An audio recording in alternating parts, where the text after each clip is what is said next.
केजरीवाल इस वक्त सब कुछ छोड़ छाड़ कर भारत भ्रमण पर निकले हैं और इस यात्रा के दौरान केजरीवाल मोदी विरोधियों को एकजुट करने में लगे हैं। दुहाई दी जा रही है कि हमें सरकार नहीं चलाने दी जा रही, हमारी मदद करिए। केंद्र सरकार जो अध्यादेश लेकर आई है उस अध्यादेश को पास नहीं होने देना है। लेकिन केजरीवाल ज्यादातर सभी विपक्षी दलों से मिल चुके हैं, लेकिन अब तक कांग्रेस के साथ कोई संपर्क नहीं साधा गया है। हालांकि कांग्रेस मना कर चुकी है पहले ही कि वो केजरीवाल का साथ नहीं देगी, क्योंकि केजरीवाल कांग्रेस के दोषी हैं। लेकिन अब कांग्रेस केजरीवाल की गुगली में फंस चुकी है। वो अध्यादेश को भी देख रही है और 2024 में होने वाले लोकसभा चुनाव को भी, क्योंकि विपक्ष एकजुट होने का कितना भी दिखावा कर ले, लेकिन बिना कांग्रेस के विपक्ष अधूरा है, वो मजबूत नहीं है। ऐसे में आज आपको बताएंगे कैसे कांग्रेस दोराहे पर खड़ी है, वो केजरीवाल का साथ दे या ना दे। नमस्कार, एनएमएफ न्यूज देख रहे हैं आप, मैं हूं आपके साथ अभिषेक पुंडी।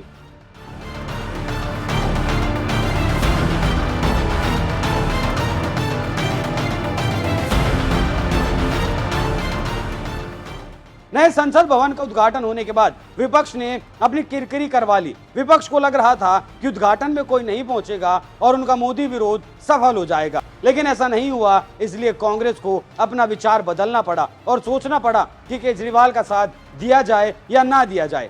इसलिए कांग्रेस ने एक अहम बैठक की और इस कांग्रेस आलाकमान की हाई लेवल मीटिंग में यह चर्चा की गई कि केजरीवाल का अध्यादेश पर साथ देना चाहिए या नहीं देना चाहिए, क्योंकि साथ देने या ना देने का फैसला सिर्फ अध्यादेश तक सीमित नहीं रहने वाला है। यह फैसला 2024 के लिए भी अहम साबित होने वाला है। कांग्रेस अध्यक्ष मल्लिकार्जुन खड़गे ने दिल्ली और पंजाब के नेताओं की बैठक बुलाई थी, जिसमें केंद्र के अध्यादेश पर चर्चा की गई। दिल्ली के मुख्यमंत्री अरविंद केजरीवाल ने कांग्रेस से भी समर्थन मांगा है कि वो अध्यादेश के खिलाफ संसद में उसका साथ दे। खड़गे की पहली बैठक पंजाब के नेताओं के साथ हुई और उसके बाद दिल्ली के नेताओं के साथ उनकी बैठक हुई। कांग्रेस के लिए आम आदमी पार्टी को लेकर फैसला करना बहुत ज्यादा आसान काम नहीं है। वहीं इस पूरे मुद्दे पर कांग्रेस के लिए एक अजीब सी स्थिति पैदा हो गई है। एक और दिल्ली और पंजाब के नेता हैं जो आपके खिलाफ खड़े हैं, तो वहीं दूसरी तरफ 2024 से पहले विपक्षी एकता की धुरी बनने का सवाल है, जो कि उसके लिए बेहद ही जरूरी काम है।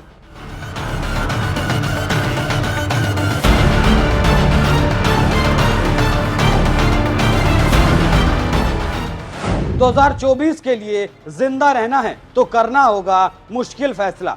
केजरीवाल की जो अपील है उस पर फैसला करना कांग्रेस के लिए आसान काम नहीं है, क्योंकि अभी 2 दिन पहले ही कांग्रेस ने केजरीवाल पर आरोप लगाए थे कि केजरीवाल ने दिल्ली विधानसभा में एक प्रस्ताव पास किया था, जिसमें मांग की गई थी कि राजीव गांधी से भारत रत्न वापस लिया जाना चाहिए। और इस प्रस्ताव का आधार बनाया गया था 1984 के दंगे, क्योंकि उस वक्त कहा गया था कि राजीव गांधी ने कहा था कि जब बड़ा पेड़ गिरता है तो थोड़ा हलचल तो होती ही है। लेकिन कांग्रेस अब विचार बना रही है कि अगर 2024 के चुनाव में धुरी बनना है तो ना चाहते हुए भी शायद केजरीवाल का साथ देना पड़े। ऐसा इसलिए कहा जा रहा है क्योंकि कांग्रेस आलाकमान ने कहा था कि इस पर फैसला लेने से पहले स्टेट यूनिट से बात की जाएगी। इस कड़ी में सोमवार यानी 29 मई को बैठक हुई। हालांकि इस बैठक से पहले ही दिल्ली और पंजाब कांग्रेस के नेता खुलकर आम आदमी पार्टी का विरोध कर चुके थे। इनकी ओर से कहा जा रहा है कि आम आदमी पार्टी का साथ नहीं देना चाहिए, ये पार्टी के हित में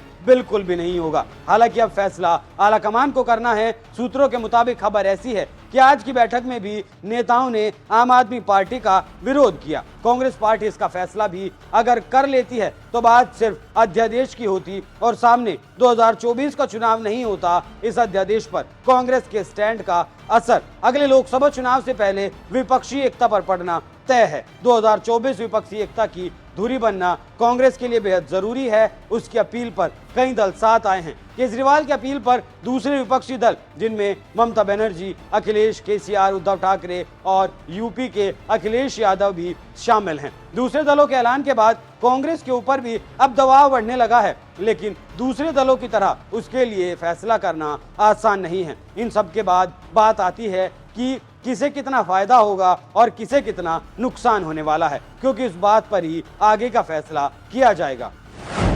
कांग्रेस को कितना फायदा, कितना नुकसान।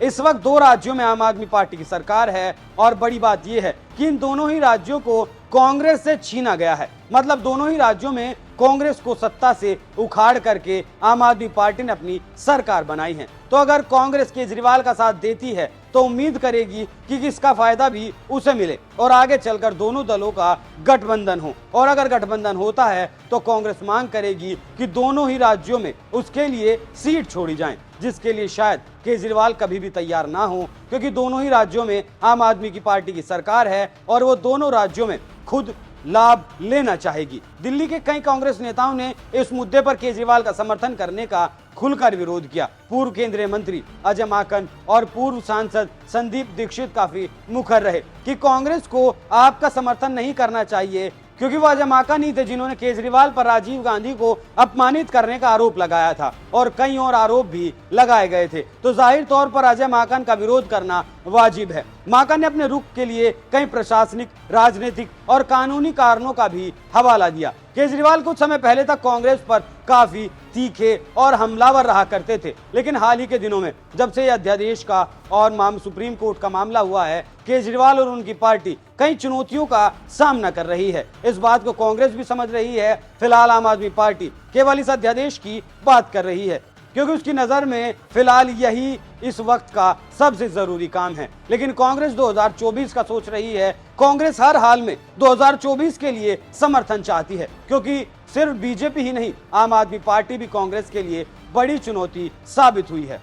बीजेपी के बाद कांग्रेस के लिए चुनौती केजरीवाल, ये सवाल बार बार उठता है और किया जाता है कि कांग्रेस के लिए सिर्फ बीजेपी ही क्या एक चुनौती है, लेकिन ऐसा नहीं है। केजरीवाल भी उसके लिए बड़ी चुनौती है और आम आदमी पार्टी सिर्फ कांग्रेस के लिए ही नहीं बल्कि बीजेपी के लिए भी बड़ी चुनौती है। और ऐसा इसलिए कहा जा रहा है क्योंकि आप कई मौकों पर यह कह चुकी है कि वो देश में बीजेपी का विकल्प है। आपको अब राष्ट्रीय पार्टी का दर्जा भी मिल चुका है। राजनीति के जानकारों का मानना है कि कांग्रेस को जितना बीजेपी से खतरा है, उतना ही उसे आम आदमी पार्टी से भी खतरा है। केजरीवाल और राहुल गांधी के बीच कौन बेहतर है, इसको लेकर सर्वे भी अक्सर सामने आते रहते हैं। कांग्रेस ने पहले कई मौकों पर आम आदमी पार्टी से एक दूरी बनाकर रखी और ये दूरी तभी से है जब से दिल्ली से कांग्रेस को खदेड़ा गया। कई मुद्दों पर कांग्रेस ने आम आदमी पार्टी का खुलकर विरोध भी किया। अब ऐसे वक्त में क्या सिर्फ विपक्षी एकता की धुरी बनने के लिए कांग्रेस कोई नुकसान उठाएगी? इस पूरे घटनाक्रम के बीच ये भी तय है कि कांग्रेस किसी नतीजे पर पहुंचने से पहले अच्छी तरह से गुणागणित करेगी कि उसे कितना फायदा है और केजरीवाल की पार्टी को कितना फायदा है। इस पूरे मामले में वो आखिर तक इंतजार भी कर सकती है और अगर उसके गुणागणित में आपको ज्यादा फायदा दिखता है तो फिर हो सकता है कि वो अपना फैसला ना बदले और केजरीवाल का समर्थन ना करे। अब आने वाले दिनों में देखना दिलचस्प होगा कि कांग्रेस का क्या फैसला आता है, क्योंकि इस अध्यादेश की खिलाफत करने के लिए केजरीवाल को कांग्रेस का साथ जरूरी है और 2024 में शायद केजरीवाल का साथ कांग्रेस के लिए जरूरी है। आप इस खबर पर क्या राय रखते हैं, हमें कमेंट कर जरूर बताएं। नमस्कार।